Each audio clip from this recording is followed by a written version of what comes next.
Yamunatira Vanachari.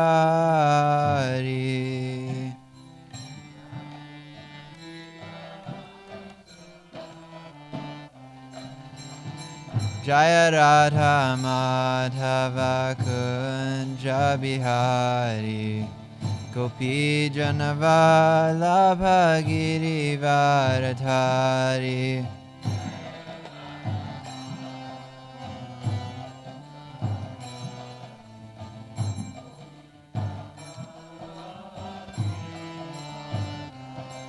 Jaya Radha Madhava Kunja Bihari Gopi Janavalabha Girivaradhari.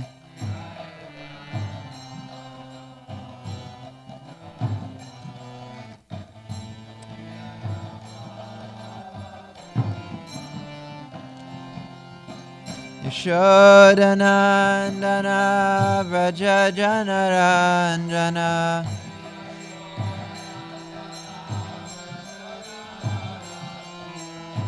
Yashodanandana Vraja Janaranjana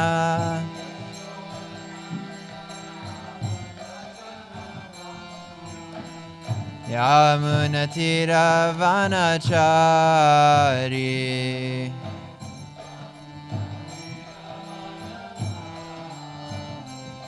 Yamunatira Vanachari.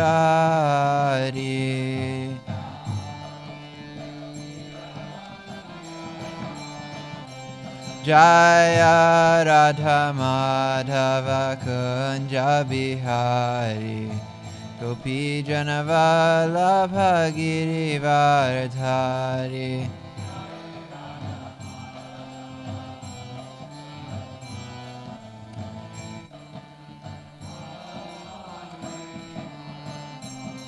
Jaya Radha Madhava Kunja Bihari Gopi Janavalabha Girivaradhari.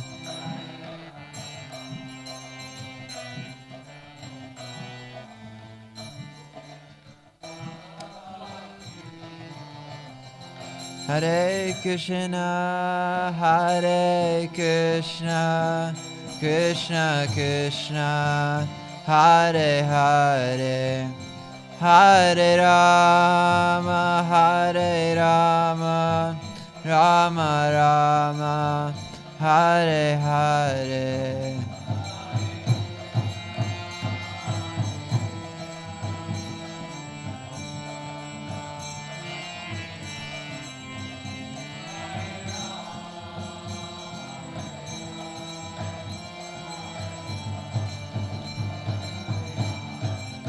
Hare Krishna, Hare Krishna, Krishna Krishna, Hare Hare, Hare Rama, Hare Rama, Rama Rama, Hare Hare.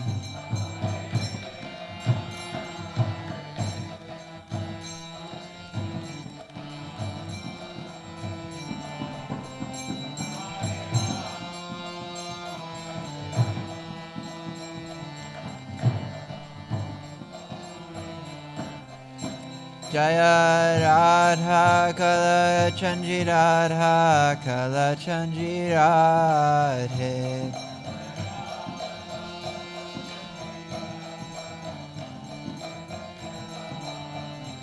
Jaya Radha Kala Chanji Radha Kala Chanji Radhe.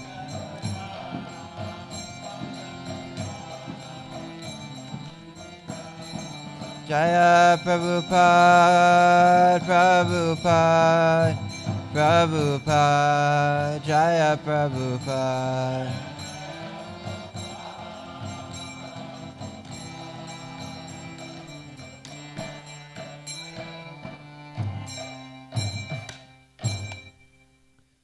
Shri Radha Madhava Ki Jai. Thank you. Srimad Bhagavatam Ki Jai. Srila Prabhupada Ki Jai. Hare Krishna, everyone. Thank you for being here at the morning Srimad Bhagavatam class. We are hearing about upcoming Nrsingadev's appearance. So we're getting a whole few month-long warm-up for Nrsinga Chaturdasi. Ki Jai. Om Namo Bhagavate Vasudevaya. Om Namo Bhagavate Vasudevaya. Om Namo Bhagavate Vasudevaya. Nayanam namaskritya naram chaiva narottamam devim saraswatim vyasam tato jayamudirayat. Before reciting the Srimad Bhagavatam, which is the very means of conquest, one should offer respectful obeisances unto the personality of Godhead, Narayan, unto Narayan Rishi, the supermost human being, unto Mother Saraswati, the goddess of learning, and unto Srila Vyasadeva, the author. Nashta prayeshva bhadreshu nityam bhagavata sevaya bhagavatyutama shloke bhaktir bhavati naishtiki. By regular attendance in classes on the Bhagavatam, and by rendering of service to the pure devotee, all that is troublesome to the heart is almost completely destroyed. And loving service unto the personality of Godhead, whose praise of the transcendental songs is established as an irrevocable fact. Om Jnana Timirandasya Jnananjana Shalakaya Chakshurun Militam Jena Tasmai Shri Gurave Namaha. I was born in the darkest of ignorance, and my spiritual master opened my eyes with the torchlight of knowledge. I offer my respectful obeisances unto him. Aye. So today we are reading from the Srimad Bhagavatam, 7th canto, entitled The Science of God. And we are reading from the 7th chapter. Do we have a mic? Wandering Jai. So this chapter is called What Prahlad Learned in the Womb. So, yeah, in the previous chapter, Prahlad Maharaj went to school and he was preaching to all his classmates. He's telling them about how material life is, it's not where it's at. Material life is empty and it's false. And then his classmates, they hear all of this and they say, okay, but, both of us, all of us, our only teachers have ever been Shanda and Amarka. Like, where did you learn this from? How did you hear this from Narada Muni when, we grew up with you? We've been kids this whole time, and I never saw Narada Muni in our classroom, preaching or anything. So what happened? So Prahlad is now giving the history to his classmates of what happened. So the first part of this chapter, I think we were supposed to hear this on Saturday, right? Except there was no class on Saturday. So maybe we can quickly go through and read the translations. It might take a while, but it's nice to hear the whole pastime. Manjari Gopika is actually in this scene in the drama. Jai. All right. Please read. Narada Muni said, although Prahlad Maharaj was born in the family of Suras, he was the greatest of all devotees. Having thus been questioned by his class friends, the sons of the Suras, he remembered the words spoken to him by me, and replied to his friends as follows. Prahlad Maharaj said, when our father, Hiranyakashipu, went to Mandanchala mountain to execute severe austerities, in his absence the demigods headed by King Indra made a severe attempt to subdue all the demons in warfare. Alas, as a serpent is eaten by small ants, so the troublesome Hiranyakashipu, who always inflicted miseries upon all types of people, has now been defeated by the reactions of his own sinful activities. Saying this, the demigods, headed by King Indra, arranged to fight the demons. You can read 2 verses each, since there's a lot of them. When the great leaders of the demons, who were being killed one after another, saw the unprecedented exertion of the demigods in fighting, they began to flee, scattering themselves in all directions. Simply to protect their lives, they hastily fled from their homes, wives, children, animals, and household paraphernalia.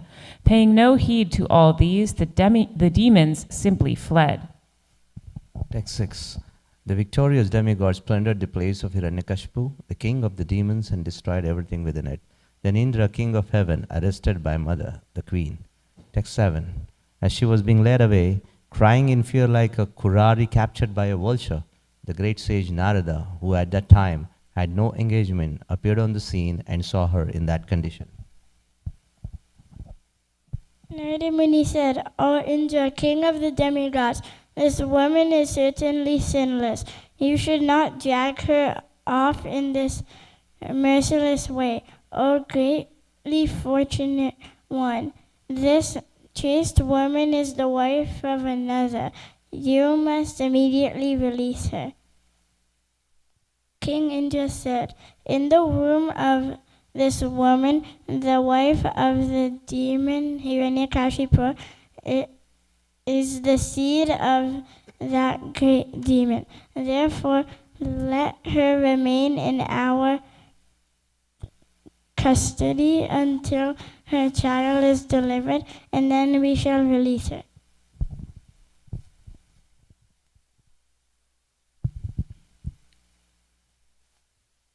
Narad Muni replied, the child within this woman's womb is faultless and sinless. Indeed, he is a great devotee, a powerful servant of the Supreme Personality of Godhead.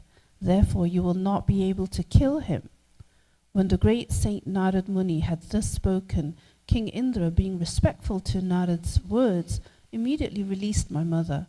Because of my being a devotee of the Lord, all the demigods circumambulated her. Then they returned to their celestial kingdom. Prahlad Maharaja continued, the great saint Narada Muni brought my mother to his ashram and assured her of all protection, saying, my dear child, please remain at my ashrama until the arrival of your husband. After accepting the instructions of Devarushi Narada, my mother stayed in his care without fear from any direction, as long as my father, the king of Daityas, had not become free from his severe austerities.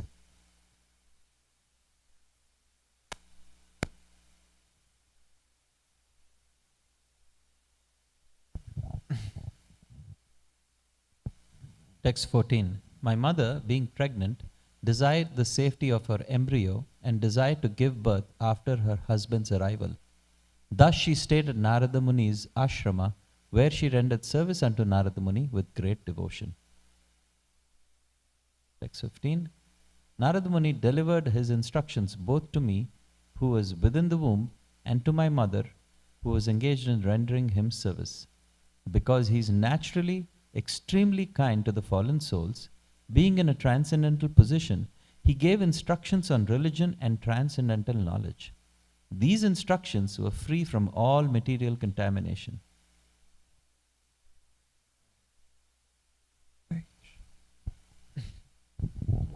Because of the long duration of time that has passed, and because of her being a woman, and therefore less intelligent, my mother has forgotten all those instructions. But the great sage Nard blessed me, and therefore I could not forget them. Prahlad Maharaj continued, my dear friends, if you can place your faith in my words, simply by the faith you can also understand transcendental knowledge, just like me, although you are small children. Similarly, a woman can also understand transcendental knowledge and know what is the spirit and what is matter. So, yeah, we're on text 17. That's the last of Saturday's verses. So, yeah, just to recap.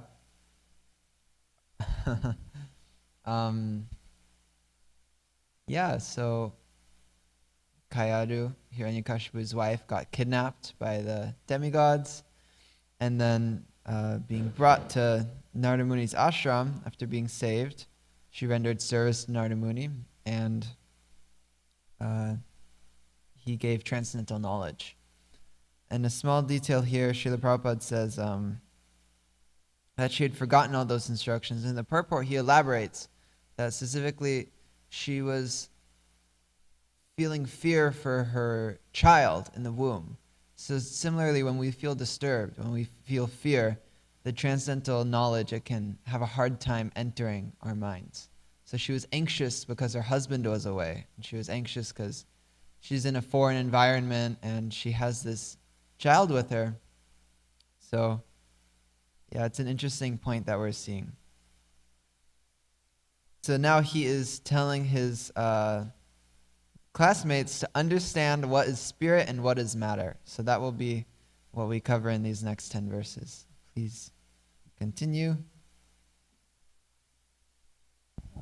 Just as the fruits and flowers of a tree in due course of time undergo 6 changes, birth, existence, growth, transformation, dwindling, and then death, the material body, which is obtained by the spirit soul under different circumstances, undergoes similar changes.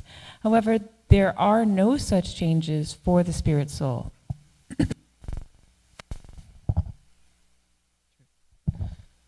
Text 19 and 20. Atma refers to the Supreme Lord or the living entities. Both of them are spiritual, free from birth and death, free from deterioration, and free from material contamination. They are individual, they are the nurse of the external body, and they are the foundation or shelter of everything. They are free from material change, they are self-eliminated, they are the cause of all causes, and they are all-pervading.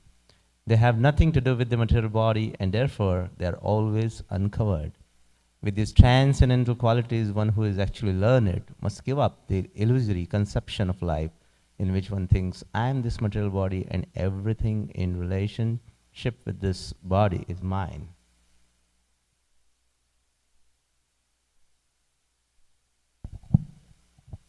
Text 21.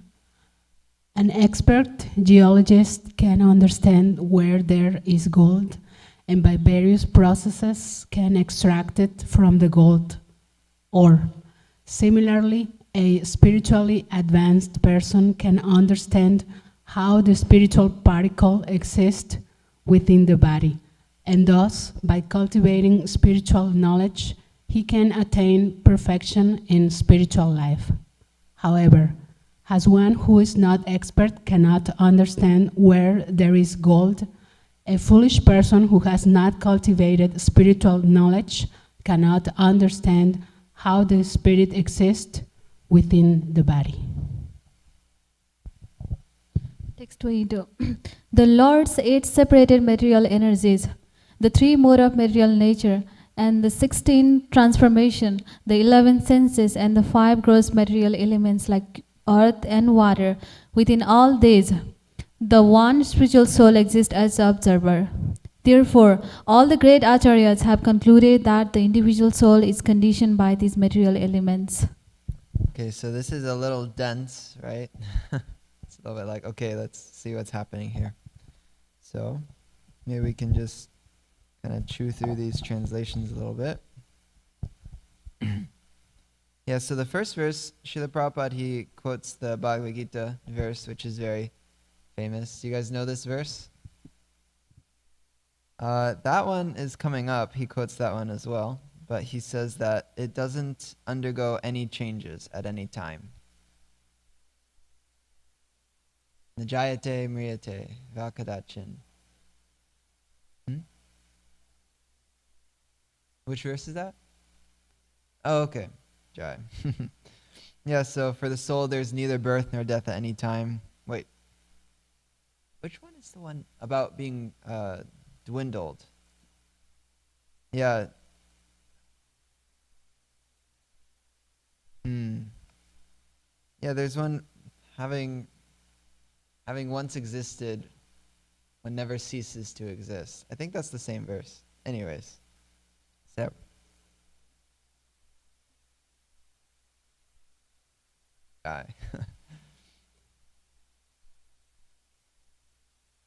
Yes, and so for each of these verses he quotes these Bhagavad Gita verses because it's all describing the nature of the soul that we see in Bhagavad Gita chapter 2.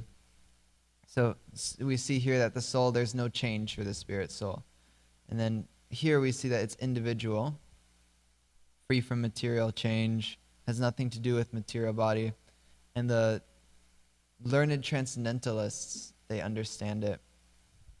Then in this verse, which is going to be our focus verse, we hear about who can understand the spirit soul.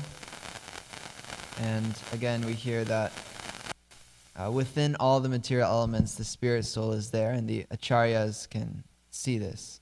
Next verse, please.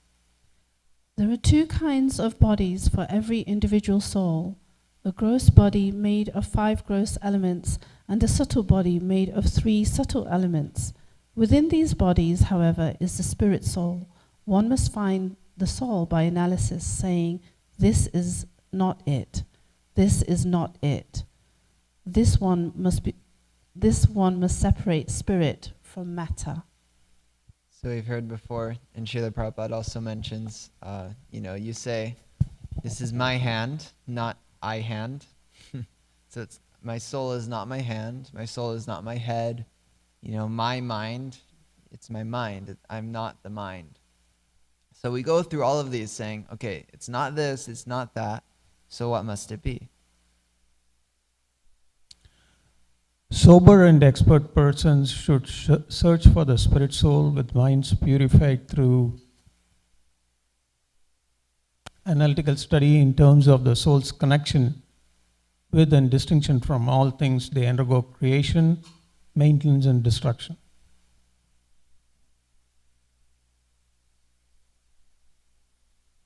Give it to Aruna. We can just read these last few texts and then... Text 25. Intelligence can be perceived in 3 states of activity: wakefulness, dreaming, and deep sleep. The person who perceives these 3 is to be considered the original master, the ruler, the Supreme Personality of Godhead.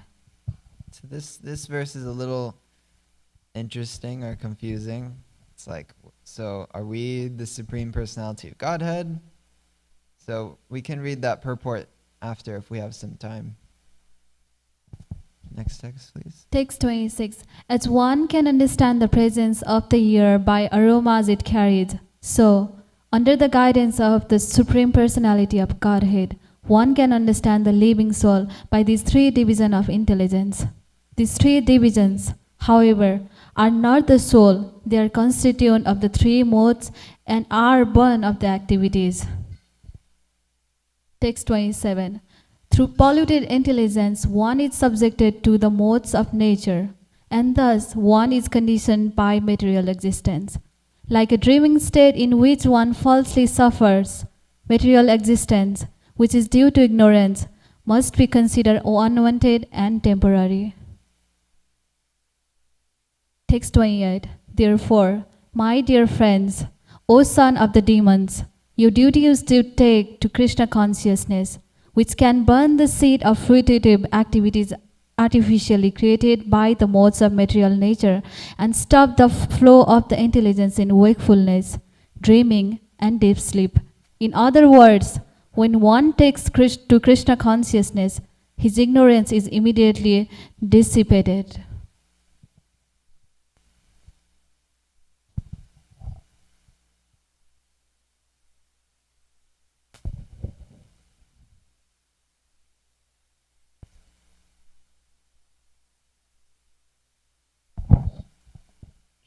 Okay, so we're going to go back to text 21.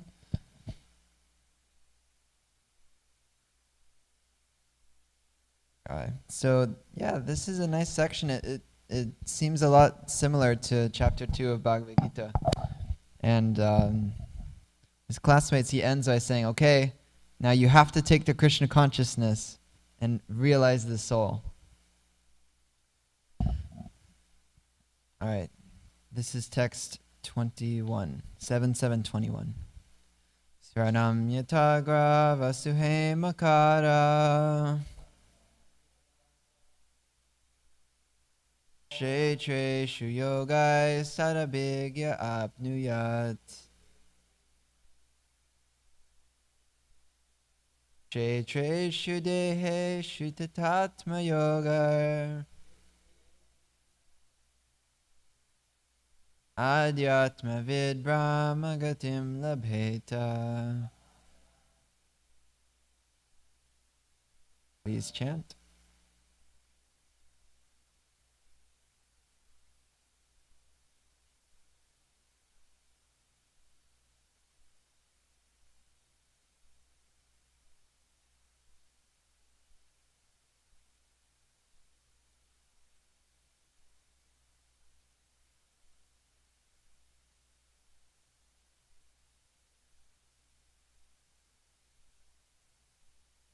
Atma yoga.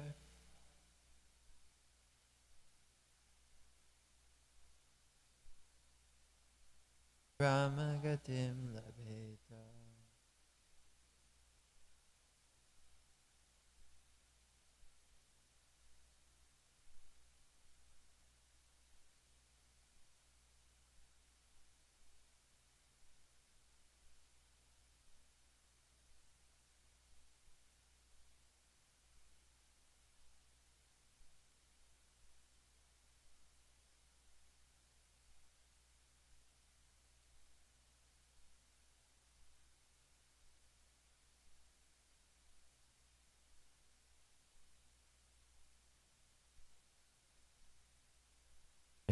Okay, synonyms all together, please.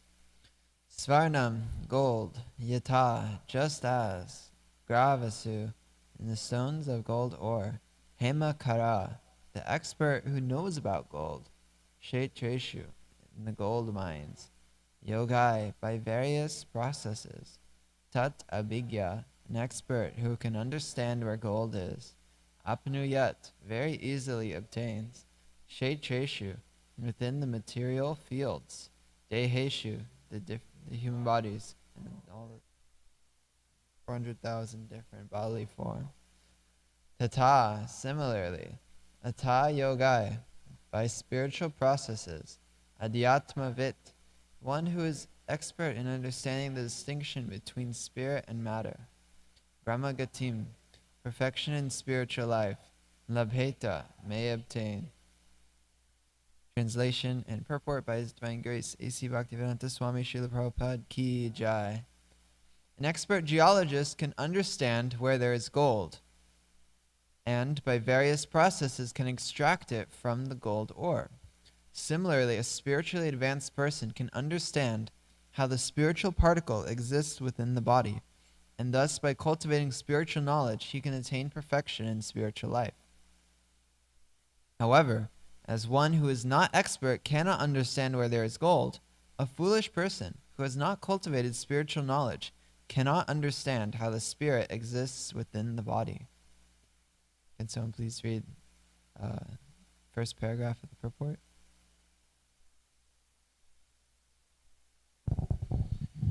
Here's a very good example concerning spiritual understanding. Foolish rascals, including the so-called Gyanis, philosophers and scientists, cannot understand the existence of the soul within the body because they are lacking in spiritual knowledge. The Vedas enjoy tad vijanaratam sa guram ava vigachahit. To understand spiritual knowledge, one must approach a bona fide spiritual master. Unless one has been trained in geology, one cannot detect gold and stone. Similarly, unless one is trained by a spiritual master, he cannot understand what is spirit and what is matter. Here it is said, Yogis tad abhi jnana. This indicates that one who has connected himself with the spiritual knowledge can understand that there is a spiritual soul within the body. However, one who is in the animalistic conception of life and has no spiritual culture cannot understand. As an expert mineralogist or geologist can understand where there is gold and can then invest his money to dig there and chemically separate the gold from the ore, an expert spiritualist can understand where the soul is within matter. One who has not been trained cannot distinguish between gold and stone. Similarly, fools and rascals who have not learned from an expert spiritual master what is soul and what is matter cannot understand the existence of the soul within the body. To understand such knowledge, one must be trained in the mystic yoga system, or, finally, in the bhakti yoga system. As stated in the Bhagavad Gita 18:55, Bhaktya Mam ajijanti. Unless one takes shelter of bhakti yoga process, one cannot understand the existence of the soul within the body. Therefore, Bhagavad Gita begins by teaching Dehinosmin yadehe kamaram yavanam jara tatta dehantara praptir dhiras tatra namuyati. As the embodied soul continually passes in this body from boyhood to youth to old age, the soul similarly passes into another body at death. A self-realized soul is not bewildered by such a change. Bhagavad Gita 2:13. Thus, the first instruction is that one should understand that the soul is within the body and it is transmigrating from one body to another. This is the beginning of spiritual knowledge. Any person who is not expert in understanding this science or is unwilling to understand it remains in the bodily conception of life or the animalistic conception of life, as confirmed in Srimad Bhagavatam, Yasyatma buddhi gunape tri dukuti sa eva go karaha. Every member of human society should clearly understand the instructions of Bhagavad Gita, for only in this way can one be spiritually elevated and automatically give up the false, illusionary knowledge by which one thinks, I am this body, and everything belonging to this body is mine. Aham mamamite. This doggish conception should be rejected immediately. One should be prepared to understand that the spirit soul and the supreme spirit God, who are eternally related. Thus one may return home, back to Godhead, having solved all the problems of life. Wow. Srila Prabhupada ki jai. Jai. So, here we are being called to become expert geologists. So, there is gold out there to be found, and we need to be trained to see it. We need to have the eyes to see it. So, just like how, one may see just stone, but the person who's trained, he sees that there's gold in there. So we might see something material. We might see something that appears to be separate from Krishna. But if we are advanced in spiritual knowledge, we can connect anything to Krishna. And we can find that soul within anything in this world. And on the other side, one who is not advanced in spiritual knowledge, they cannot find the soul. They cannot find spirit within the stone. So, yeah, in this current day, there is there's a lot of this where people are teaching spiritual knowledge, but because they're missing something, the spiritual knowledge it isn't leading anywhere. Does anyone know what they're missing? So there's so many gurus out there, and they're teaching certain spiritual philosophies, but they're missing something. What are they missing? Manju Gopika? You can just call it out. That we're servants of Krishna. Yeah, so they're missing bhakti. So although they may explain so many, spiritual concepts or so many, Vedic teachings or this or that, they cannot find where the soul is, because Krishna is saying here, bhakti-amam abhijanati. You can understand the soul through bhakti, and only through bhakti can we truly understand the soul. Otherwise, there'll be misconceptions where we believe that the soul is God, the soul is material, the soul is this or that. So there's so much agyana, there's so much false knowledge that's out in the material world. I was listening to this lecture by Keshava Swami, and he gives us this kind of a call to action where we should try to go out there and present real knowledge. And he was specifically talking about online. He was talking about social media. Because if we don't, there's a whole lineup of hundreds of people who will. They'll give this knowledge, and it actually leads them away from God, and it leads them into this bodily conception of life. There's so many gurus, so many teachers, and people are out there, and they're looking for genuine spiritual knowledge. So we should try to be compassionate upon them and try to present it to them. And yeah, we can focus on Bhagavad Gita when we preach to them. Because Bhagavad Gita has everything we need. It has everything, it has all the basics that we can help someone advance in Krishna consciousness from. I liked a specific point in here. Let me see if I can find it.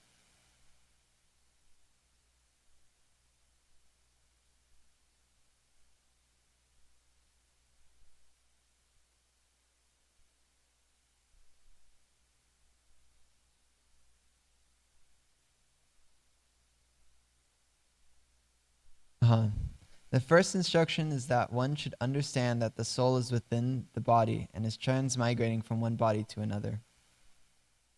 Yeah, so this is the beginning of our spiritual life. And we can realize it for ourselves that our soul is within this body. It's interesting, we're all the way in the 7th canto and Srila Prabhupada is still telling us you're not the body. He's still telling us you're the spirit soul. This body is made up of the subtle body and the gross body. There are these 8 material elements and they are not the soul. So we're still hearing what is the difference between the body and the soul. So we need to first understand this first instruction. I was thinking, how advanced am I when this first instruction, this beginning of spiritual life is still hard for me to comprehend. It's hard for me to grasp how I'm actually not this body. How, one day this body will be gone and I'm going to continue going. And yeah, recently we lost one of our kind of our newcomers at the Krishna house, Victor, and it was so fast. He, I remember on Wednesday he approached me and he was saying, yeah, I think there's something with the planets, because both of us were feeling really tired that past week. He was saying, yeah, I've been so tired, and get this, these bruises have, they're just randomly appearing on my body. And I was like, whoa, that's so weird, And then Saturday, he goes into the hospital and he gets diagnosed with leukemia, with cancer. So that was kind of a shocker for all of us. And we visit him on Monday and he's totally fine. And he's, well, obviously not totally fine, but he's talking to us and he's saying, yeah, this kind of came out of nowhere. And we were looking at the different types that he could have. And it seemed like he had this one type which had a very high survivability rate. So we had hope and we were like, okay, it's easily curable, they were saying. And then, so that was on Monday. And then Wednesday, we go to visit him and he is in a coma, completely, out of it. Sandra was there with us and we were doing kirtan for him in the hospital room. But it was amazing to see how so quickly things could change in our lives. And then I believe last Thursday, he left his body. So not even a week after we found out on Saturday. So that's how fast things can change in this material world. So yeah, we were kind of woken up a little bit within our group and brought to realize that this could happen to any of us at any time. And that, yeah, that's this human form of life. We have to realize that we're not this body, that we're the soul within. So it's already 8:17. We read a lot today. So does anyone want to discuss anything we read or anything we talked about today? Any discussions or comments, questions? Oakland and Proof.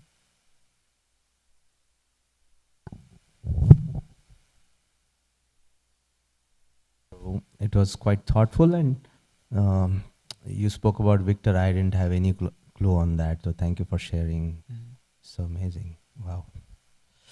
So the most famous verse that Srila Prabhupada has quoted, quite often, Dehinosmin as you were reading, I was contemplating on the last line, Dhirastatrana muyati, and clearly I could understand I'm not a dhira, I'm not sober, I'm totally bewildered by these changes. That's what I wanted to share. Yeah. And we see it, for some devotees, it doesn't even faze them.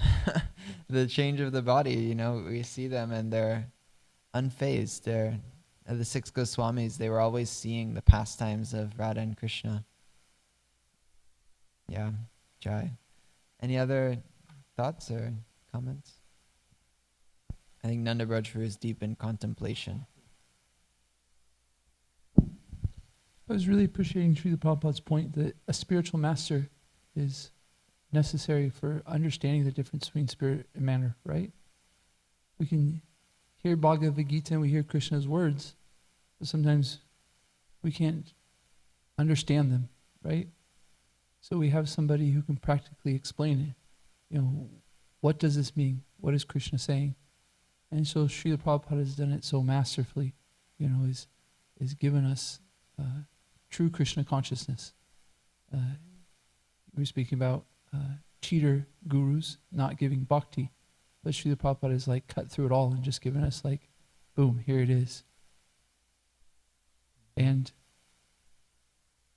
the process of reading Srila Prabhupada's books and going through Bhakti Yoga, we start to understand what he's even saying, right? Because sometimes we even have difficulty understanding what Srila Prabhupada's saying, you know? And so, very wonderful. Yes. Jai, thank you for bringing up such a nice point. And we saw it reflected in earlier in the story that Kayadu, she had heard all the transcendental knowledge, and Prahlad, he specifically said, because I was blessed by my spiritual master, I was able to retain it. I was able to remember it. So this is it can be kind of a little bit of a strong point for some of us when we're newer, but yes, spiritual knowledge, it comes from the mercy of the spiritual master. We have to take a spiritual master. We have to find a spiritual master. And we have to serve the spiritual master.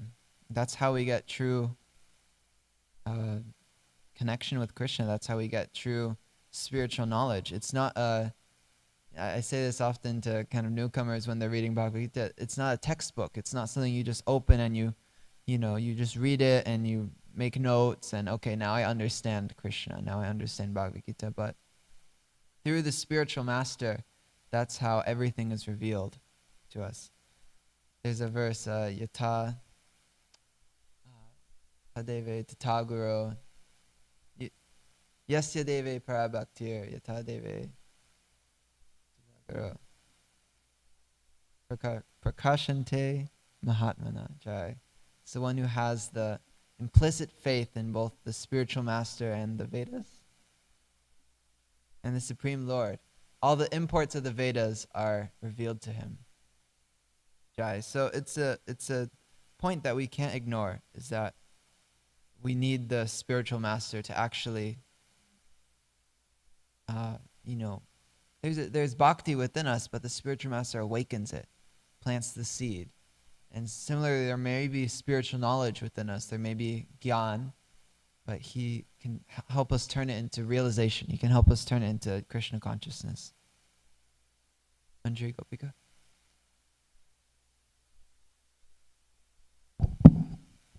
Hey Krishna, thank you for the nice class. Yeah, I was reading Nectar of Devotion recently, and it states in there that ultimately, we have all these processes, but ultimately, to become self-realized, to become that level of a pure devotee, you either need the mercy of Krishna or the mercy of the spiritual master. And I get the impression that most likely you're going to get the mercy from the spiritual master. And I read the Bhagavad Gita the first few times many years ago, and I don't remember what really my first impression was. I was going to 26 2nd Avenue and studying it, and it was just all brand new information. I had never learned anything about an Eastern religion, so my mind was wrapping around a lot of that, and I think I took away from it, the overall message was, Krishna is God, and we're his servants, you need to serve him. And then recently, like a year ago, or I don't know, I finished the Srimad Bhagavatam, And I was surprised that as I was going, through each canto and all the verses and purports, the overwhelming, resounding message I took away from it was, you need a spiritual master, which was not what I was expecting when I started Srimad Bhagavatam. I thought I would get all these, secrets of, devotional service, but that was the secret. That's what I got. But there was one line in this purport that I found really interesting. Srila Prabhupada says, let's see here, one second. The first instruction is that one should understand that the soul is within the body and is transmigrating from one body to another. This is the beginning of spiritual knowledge. Any person who is not expert in understanding this science or is unwilling to understand it remains in the bodily conception of life. And I found that second part so interesting. And I don't have anything profound to say about it, just that I've realized that. Like, I've met people in my life that are just uninterested in going further in their spirituality or understanding why they're here and what the purpose of life is. And so it's sad. They're going to be stuck. Yeah. Is that on her point, Prabhu? Is it connected to her point? Yeah, actually, no, please go ahead. Please. When Mataji was saying that, it reminded me of a verse from the Bhagavatam. I think Prabhupada quotes it here. Nate swartagatim hi Vishnu durasha hi bhairarthamanina andhate yatandir upaniyamanas tepi shatantram urudam nibatta. So the living entities, nate swartagatim hi Vishnu, they don't understand that their real interest is in the Lord, Vishnu, Krishna. Mm-hmm.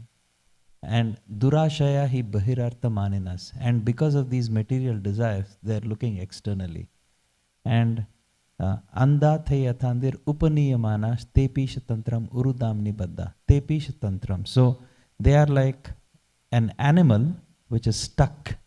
If you go to a village in India, you will see that generally there is a pole and they tie a rope to the neck of the animal, and the animal keeps going around. And then they have a grinding mortar, and then they use that to grind grains and make flour and things like that.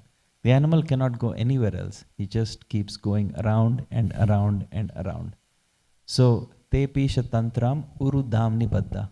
So, they are baddha, they are strung like this animal which is going around in this circle of birth, death, old age and disease.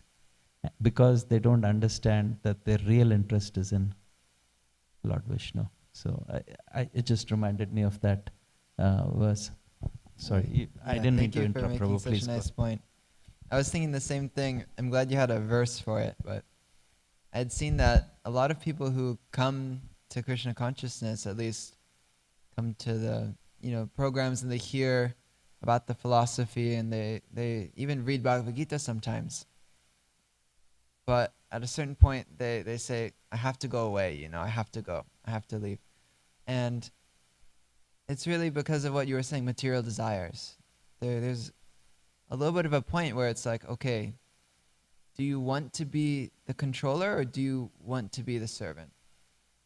We can still have material desires, akama, sarvakama va, moksha kama udaradi. Still serve Krishna even after you have material desires. But if you want to be the center, if you want to be God, it won't work at the end of the day.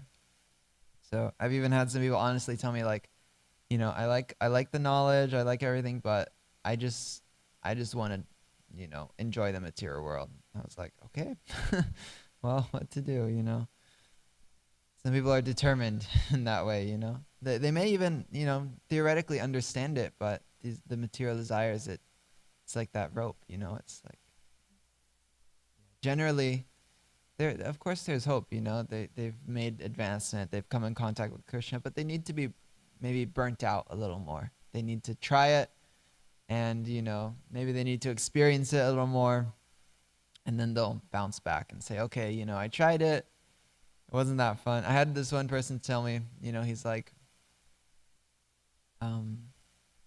yeah, I want to leave your religion. I was like, okay, first of all, he's using like this loaded term. And I want to start my own religion where there are no rules for anyone. And I was like, okay. he's like 26 or something like that.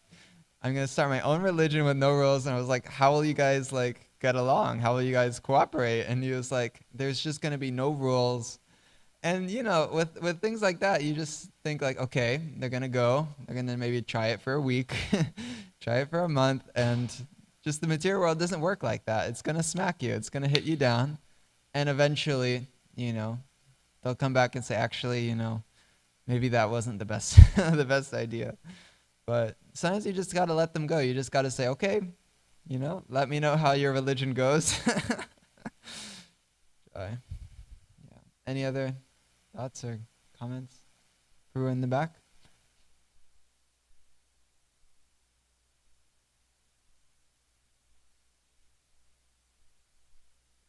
Thank you, Prabhu.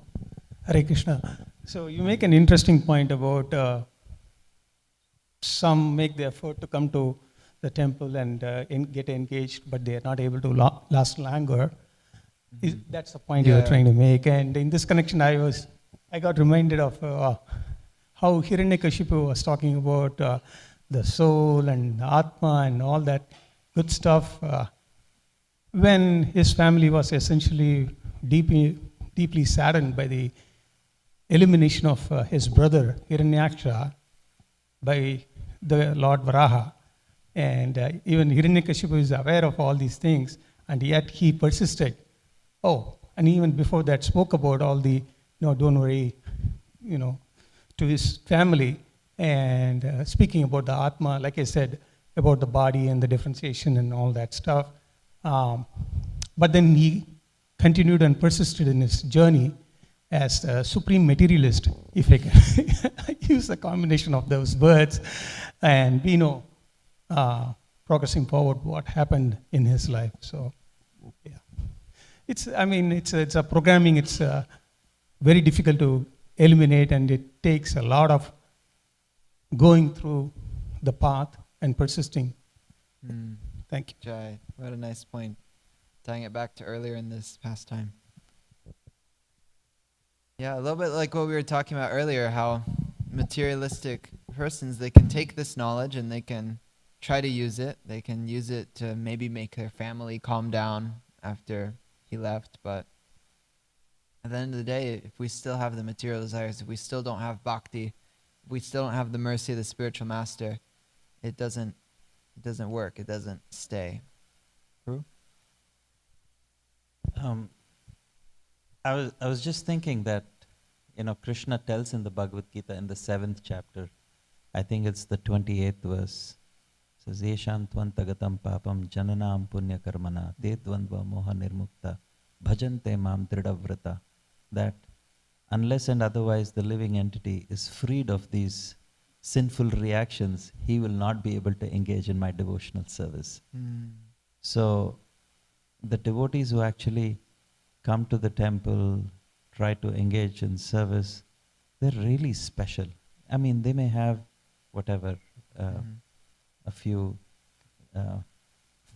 things here and there, but the fact that they can even come here to engage in sun service, they're just like really Manushyanam Sahasresha, like really those extremely rare souls. I mean, if you look at the population of Dallas, I don't know what is it, like 3 million, 30 million? No idea. It's a few million. It's a few million, and look at the number of devotees who are listening to this Bhagavatam class, either in the temple or online. It's like I don't even know how many zeros we have to add after the decimal point, the fraction. So it's really rare. So I just wanted to add, sometimes the knowledge may be there, but without the mercy of the Lord and the pure devotee, to get this chance to serve, it's almost impossible. Try, yeah. It's good to not resent these persons, but to see, they're very special, but they have a little more on their journey to work through. All right, it's 8:30. Oh, Nandaraj.